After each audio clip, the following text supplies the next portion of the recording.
حضرت محمد صلی اللہ علیہ وآلہ وسلم کی تجویز۔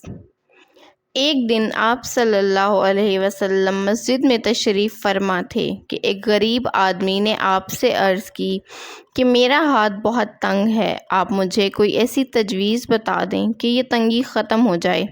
آپ صلی اللہ علیہ وآلہ وسلم نے پوچھا کہ تمہارے پاس اس وقت کچھ ہے بھی کہ نہیں؟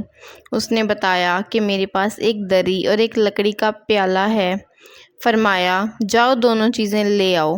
وہ شخص گیا اور دری اور پیالہ لے کر آپ صلی اللہ علیہ وآلہ وسلم کی خدمت میں حاضر ہوا۔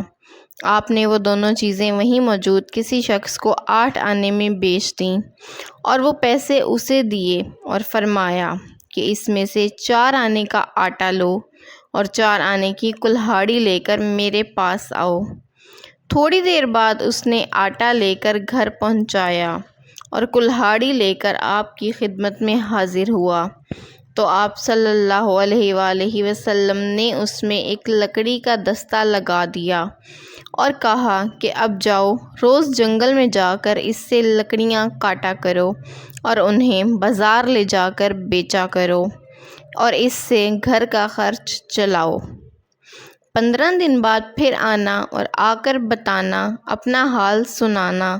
وہ شخص 15ویں دن حاضر ہوا اور کہنے لگا کہ گھر کا خرچہ چلا کر اب بھی میرے پاس 5 روپے موجود ہیں۔ آپ صلی اللہ علیہ وسلم بہت خوش ہوئے اور کچھ عرصے میں وہ شخص خوشحال ہو گیا۔